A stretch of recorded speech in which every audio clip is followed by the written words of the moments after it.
Hi, and thanks for watching again. This week's video is going to be part 2 of the building an overdrive on a breadboard video. If you haven't watched part 1 and want to follow along with the build this week, I definitely recommend you go back and watch part 1 first. We look at the schematic and then go through all the things that you'll need to build this. But this week we're actually going to put the breadboard together and build the overdrive circuit there. This video is going to be for those who have never used the breadboard before and don't know how it works, and we're going to go through each step very carefully, and I'm going to try to explain it as clearly as possible. So as a result, it's going to be really slow. Even if you've never done this before, hopefully you can follow along, maybe pause the video in between and build your own overdrive on a breadboard along with me. But for those of you who've done this before and who are familiar with breadboards, it's going to seem like a really slow, boring video, so I recommend you just kind of stop watching now. So that's pretty much it. Let's just dive into the building process, and I hope you enjoy the content.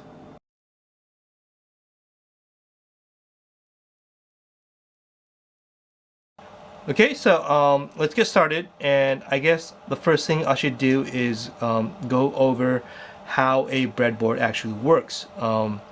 So if you ever seen a breadboard, it looks like this. I think they're all pretty much the same except for the size.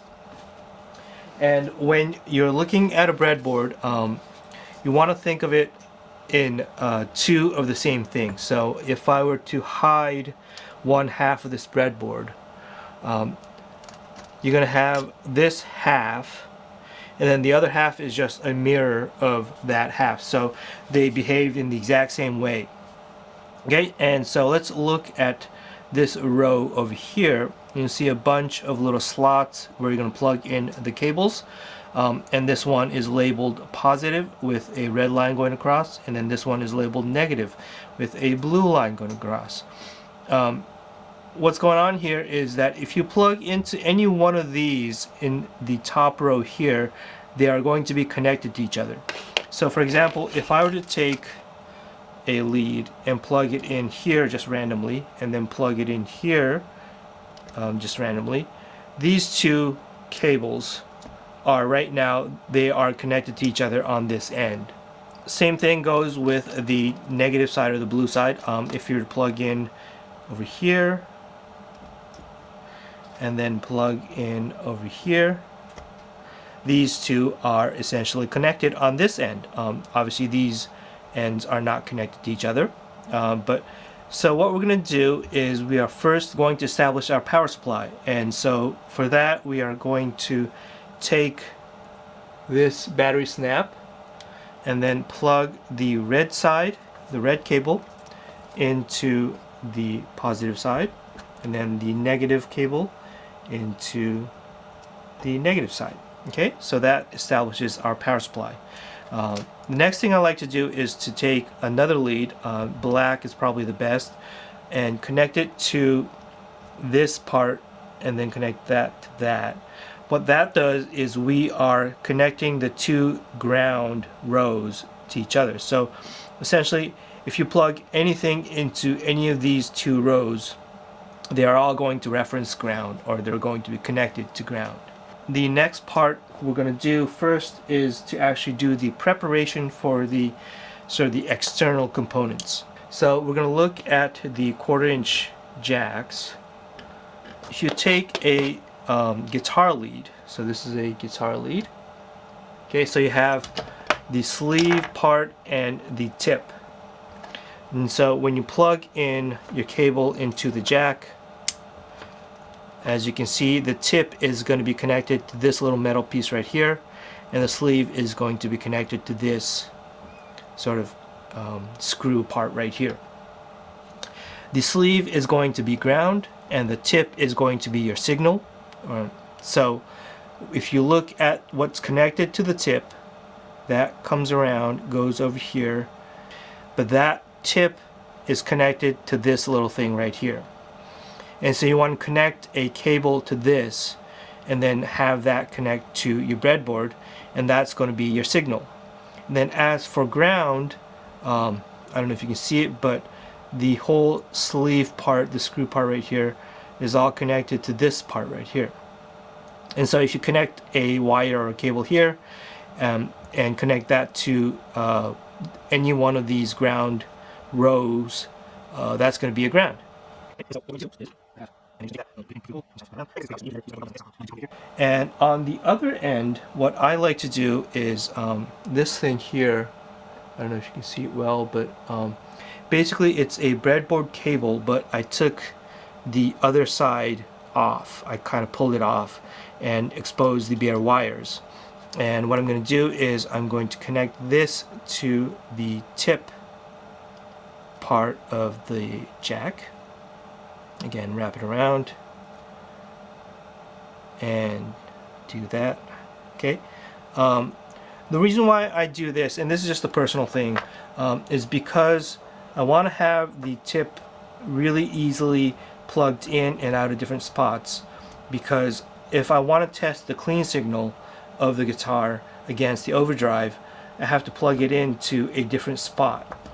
And so to do that every time, it's kind of much more convenient to have one end of the tip or the cable be a breadboard cable. As for these, they are just going to plug into ground and just stay there, so you don't really have to worry about it. And so this is kind of how I do it. You don't have to do it this way, but just so you know, this is what I do. And the next thing we'll do is prepare the gain knob. And so this is your 500K pot. For this particular overdrive, we're only going to use 1/2 of the pot, meaning we're only using the center terminal and the far left terminal, if you're looking at it from this direction. Okay, and now I think we can start building the circuit on the breadboard. The first thing we're going to do is just start off with this little section over here, which is going to be our power supply. We already established the power supply with the battery snap, but this is going to be what's called a reference voltage. The VB is what we are building here, and I'm not going to go into the details too much, but basically, because we have two 10K or 10 kilo ohm resistors, I apologize if I abbreviate these just by calling them K, but it's a 10 kilo ohm resistor. By having two of these, and then one referencing the voltage and then the other referencing ground, and then the in-between going to be what's called reference voltage, you are essentially splitting the 9 volts between these two. So what you have come out of here is going to be 4.5 volts, ideally. Let's do the first thing, which is going to be the most easiest of these, and that's just to plug in a 47 microfarad capacitor into the positive and negative leads of the power supply. And so here's our electrolytic capacitor. If you remember, I have the leads bent right now so I can plug them in, but if you buy them, they probably are going to come looking kind of like that. If you see, probably place it somewhere over here, maybe easier to see. Okay. The short lead is going to have a black line going across it, and that's your negative side. Electrolytic capacitors, not all of them, there are bipolar electrolytic capacitors, but most electrolytic capacitors are going to have polarities. And so one side is going to be positive and one side is going to be negative, and you don't want to mix them up. And so the black line refers to your negative side of the electrolytic capacitor, and that's going to have the shorter lead. Okay, and the side with no labeling on it is going to be a positive side, and so I'm just going to bend these leads or legs a little bit and plug in the positive side into the positive side of the battery, and the negative side goes into the negative side of the breadboard column or rows. Okay, and the next thing we're going to do is create this voltage divider. Okay, and we're going to take two 10K resistors. There's one, and going from the positive lead or the positive row of the breadboard, we're going to have one, and just plug that into any random column. This is where we're going to look at the breadboard, and I had already talked about the rows being connected to each other. Now all of these little slots over here, each column, so a vertical row or vertical line, these are going to be connected to each other, unlike what happened over here where you have the horizontal rows connected to each other. The vertical columns are going to be connected to each other. So if you plug in something into this column or this spot right here, that's going to be connected to anything else that you plug in along this column. Okay, so I plugged in a 10K resistor, one side into the positive of the battery and the other side is that's number 27, and that's totally random, arbitrary. But if I take another 10K resistor and plug one side into the negative or the ground and then the other into another slot in number 27 or column 27, these two are now connected to each other on this end, one end going to the ground and the other end going to the 9 volts. Okay, and we're going to do the same thing with a electrolytic capacitor. Again, one end going to ground and the other end going into column 27. If I can get that to plug in, there we go.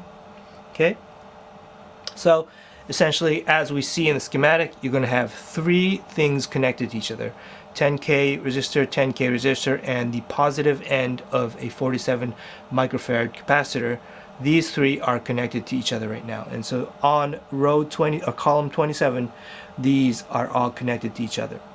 Okay, and then the negative side of the capacitor is going to ground, and one of the 10K resistors is also going to ground, as you can see, and the other 10K resistor is going to the 9 volts or the positive side of the power supply. Okay, and so that's basically all we'll be doing today. That's basically how you build a circuit on a breadboard. We're just going to be doing the same thing in different spots and connecting different things to each other.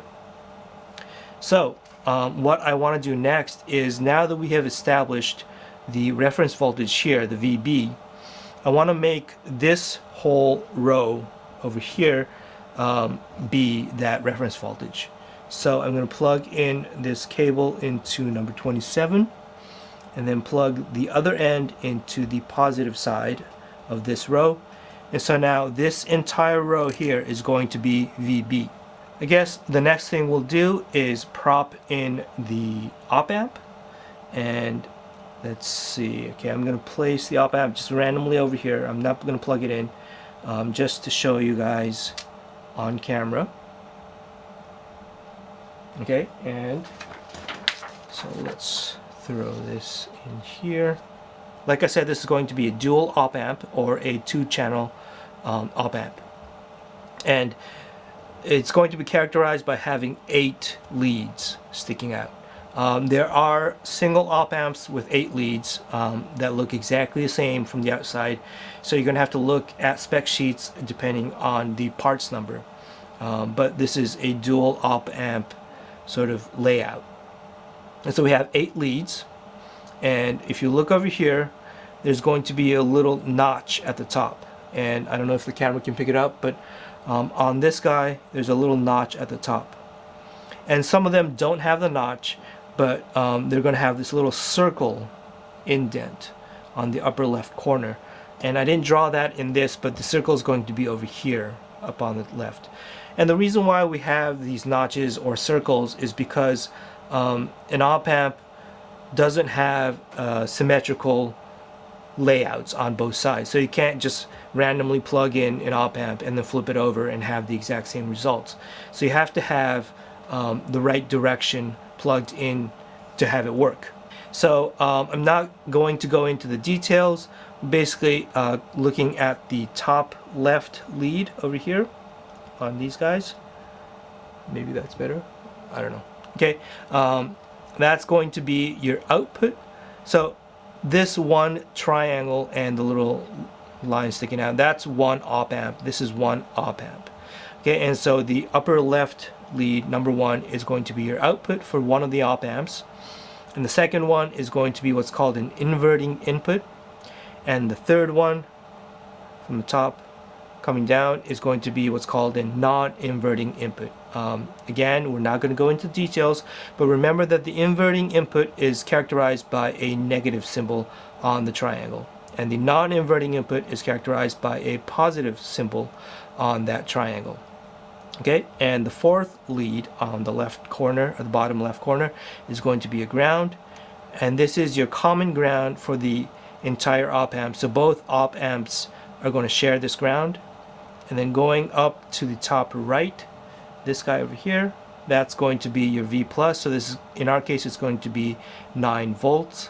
And again, this is a shared positive lead or positive power source for both op amps. And then going down from there, we're doing the exact same thing we saw over here. So number 7 is going to be your output for an op amp. Again, inverting input and non-inverting input. Again, the negative symbol and the positive symbol of the triangle. Okay, so again, it might seem confusing at first, but once you get a hang of it, it's going to be really easy.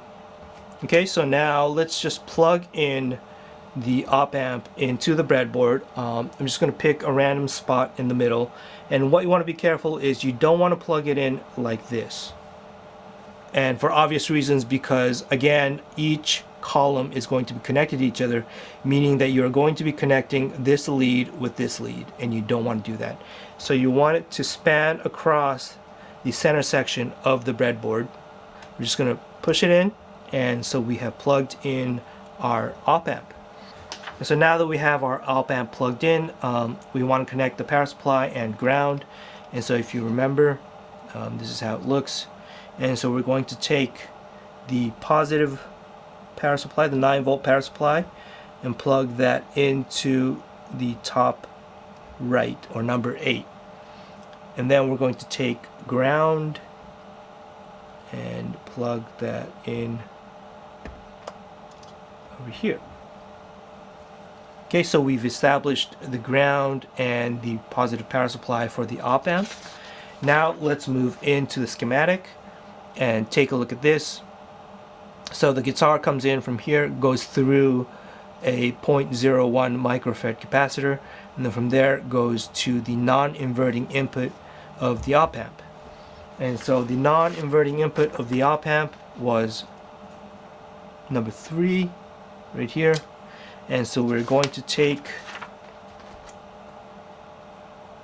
this is a 0.01 microfarad capacitor. I'm going to take it and just plug it into lead number 3. The other end is just going to go into an arbitrary spot. This is 11, and so this is going to be the guitar input. This is where we're going to connect the quarter-inch jack later on. The next thing is going to take a 1 mega ohm resistor and connect that to the non-inverting input and then to reference voltage. So we have a 1 mega ohm resistor, and we're going to take that and connect that to, I can't see very well from my angle, but that should be correct. Make sure, okay, yes, so that is now connected from lead number 3 to reference voltage. So we've established that. And the next thing we'll do is we're going to place the 100 picofarad capacitor across the inverting input and the output. So if you remember, the inverting input is going to be lead number 2 and the output is going to be lead number 1. So we're going to take this guy, this is a 100 picofarad capacitor. I'm going to place it right across. Okay, so we've plugged that in. At the moment, for now, I'm going to skip plugging in the diodes, and let's go straight to this part for now. And so what we want to do is we want to take a 5.6K resistor and plug one end to the inverting input of the op amp. And so this is a 5.6K, resistor. I'm sorry that I'm mixing different tolerance resistors here, but this is all I had. And so we're going to take that. And the next thing we're going to do is take the 0.47 microfarad capacitor and plug that into plug one end to where the 5.6K resistor is, and the other end to reference voltage. So this is okay, and so this is our 0.047 microfarad capacitor, and it looks like we plugged the 5.6K into column number 20. So I'm going to plug that there, and then the other end into reference voltage. Okay, so easy as that. And so we've established this part of the circuit. And then now let's plug in the gain knob. One end of the gain knob goes to the inverting input, the other goes to the output, just like the 100 picofarad capacitor. And so let's take the gain knob that we did earlier. Okay, so those two have been plugged in, and so now our gain knob is in the circuit. Again, still skipping these diodes, let's move on to the next part. We're going to take the output from the first op amp, and then it's going to go across our tone trim pot, which is going to be a 20 kilo ohm or 20K trim pot. That's this guy here. The thing with tone knobs is the way in which they're designed. Basically, when you have a tone knob sweep, we expect it to be the darkest sounding on the far left, and as we sort of increase it or turn it clockwise, we expect the signal to get brighter. But each tone knob is going to have a different behavior on how it's designed. This tone knob actually sounds the brightest when the resistance is at 0. And because of that, we're going to only use the far right lead and the middle lead. And what I'm going to do is I'm just going to prop it just randomly over here somewhere. Okay, and we are going to take the output, which, if you remember, is going to be the lead number 1 or the leg number 1 on the op amp, which in this case is number 17. Okay, and then I'm going to plug that into the centerpiece of the trim pot. Centerpiece. Okay, which in this case is going to be column number 23. So that's this part right here. And then on the other end of the tone trim pot, which is going to be the right side here, column number 22, we are going to connect a 0.01 microfarad capacitor and have that go to ground. So here's our 0.01 microfarad capacitor. I'm going to connect that to ground, and then have the other side go to column number 22, which is going to be the right side or the third lead of the trim pot. Also, on that side of the trim pot, we are going to go straight into the non-inverting input of the second op amp. So if you remember this, the non-inverting input of the second op amp is going to be the top right lead, number 5, up here in the corner, and that is column number 14 in this case. And so we are going to connect where we just plugged in the capacitor, and then have that come over into column number 14. And so we've connected that. Very simple, just like we did with the first op amp. We're going to connect a 24K resistor between the inverting input and the output, kind of like what we did with the 100 picofarad capacitor. And so, if you remember, again, the inverting input and the output is going to be 6 and 7, the two middle leads on the op amp. And so this is our 24K resistor, and we're going to connect that right smack in the middle there. And then we're going to have a 10K resistor coming from the inverting input of the op amp, and then the other end goes to reference voltage. And so this is a 10K resistor, and because I can't reach reference voltage over here, I'm just gonna arbitrarily plug this into a random spot over here. Okay, and then from there I'm going to plug this into reference voltage. Okay, so one end of that resistor is plugged into column number 10, and then I'm going to have a breadboard cable come from column number 10 to the reference voltage row over here. So we've established this. And so now let's take the output from the second op amp and then plug a 0.47 microfarad capacitor, and then have that go to our output volume trim pot. And so first things first, this is the 0.47 microfarad capacitor. I'm going to take the output. Okay, so we plugged in the 0.47 microfarad capacitor into the output of the second op amp, and we're going to take a 100 kilo ohm trim pot and plug it in. Again, if you want to have minimum volume when you turn your trim pot all the way to the left, and then have more volume as you go across clockwise, you're going to have to set it up a certain way. And to achieve that, we are going to plug in the far right lead on the trim pot into that capacitor. And so that's going to be column number 5. We plugged in the lead, the far right lead coming out of that 0.47 microfarad capacitor, and those two are connected on column number 5. And then the other end is going to go to ground, and so let's take a lead here and just plug it into number 7, and then have that come down to the ground. And so we've established our output level trim pot, and that's pretty much it, except for the diodes.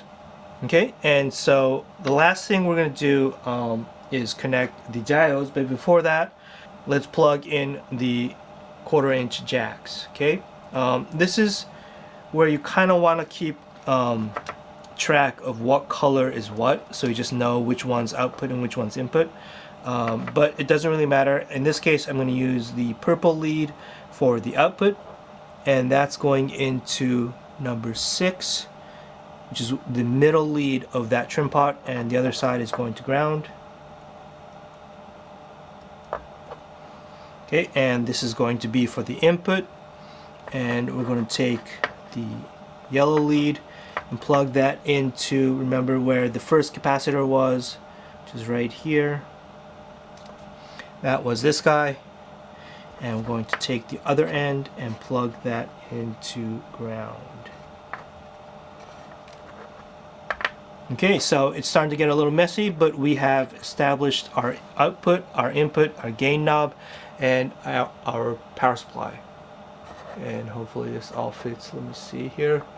Okay, so there we go. That's our output, our input, gain knob, and power supply.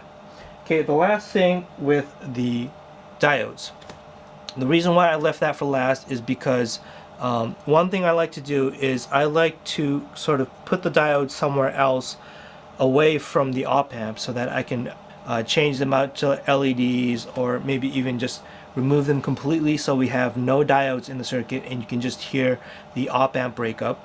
And so to do that, we're just going to take the inverting input and the output, and then have 2 breadboard cables connected to an arbitrary place that's empty. Okay, so I have the green and the brown leads connected to the inverting input and the output of the first op amp. Now all I'm going to do is take 2 diodes, and if you look at a diode, I don't know if you can see it, but there's going to be one side that has sort of a black line on it, and that black line denotes this little line over here. So there's a positive side and a negative side. In the case of what we're doing, which is going to be symmetrical clipping, it doesn't really matter which goes where, as long as you have them facing opposite directions. So don't worry about it too much. So we're just going to take these 2 diodes and plug them in opposite directions into these 2 slots. Okay, so that should be good. And that's it. We have built a simple overdrive circuit onto this breadboard. I hope I made it as clear as possible so it doesn't seem all that difficult.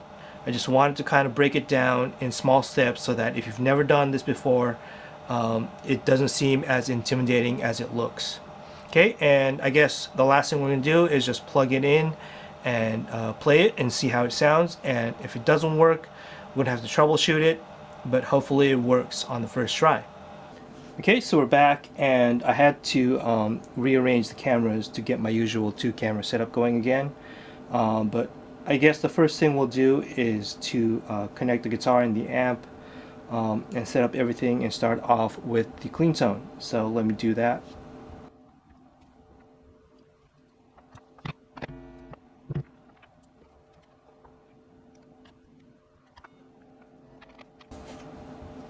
Okay, so I am on my bridge pickup, and here we go.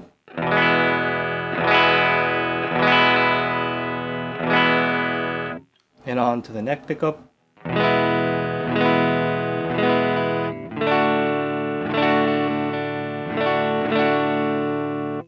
Okay, and so that sounds fine. Now let's plug it back into where we were.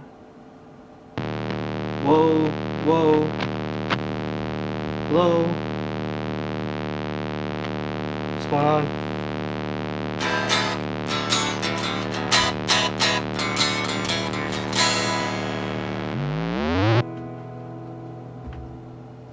Whoa, okay, so I get signal when the gain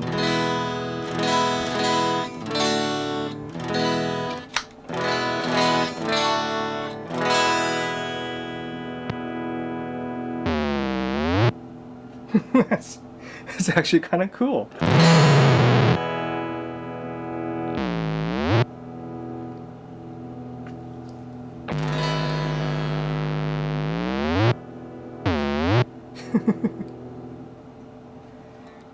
Alright, I think I just invented a new pedal. Here we go.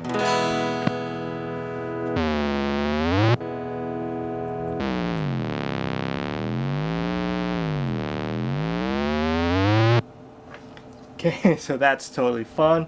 But let's just move on and troubleshoot this. Obviously there is something going wrong.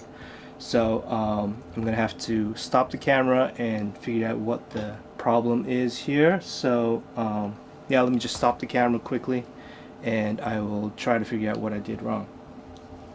Okay, so we're back, and I figured out what the problem was. When I connected the green and brown leads to have the diodes come over here, I accidentally connected the green lead into pin number 3 of the op amp, which would be the non-inverting input. And so that's where pretty much the signal comes in. It goes through that first capacitor, and then right after that I had connected this lead to the diodes, and so it was causing all kinds of oscillations, which was making that funky sound, which was kind of fun in a way, but this is how it's supposed to sound, and so we got it all straightened out. Let's start on the neck pickup. This is with the gain at minimum.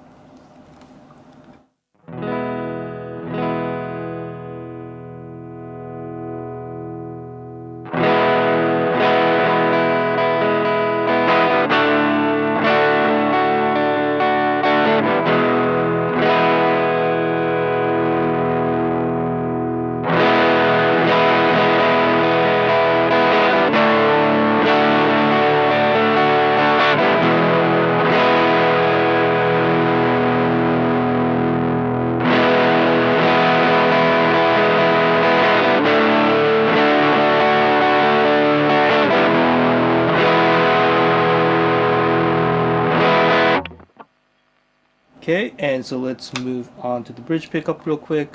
So the gain, we'll start with the gain at maximum.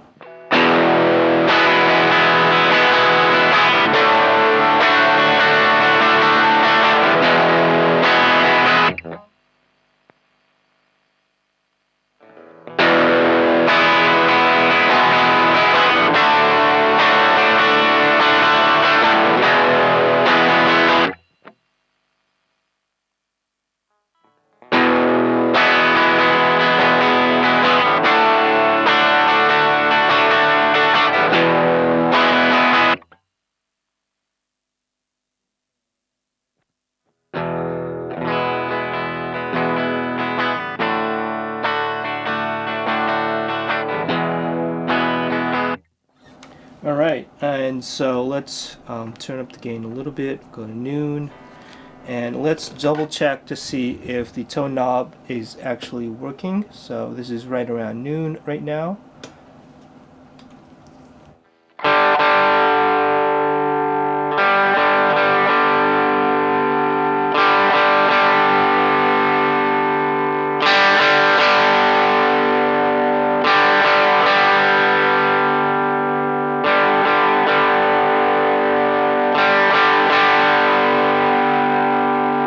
Okay, so it sounds fine, and just to be sure, the output trim pot.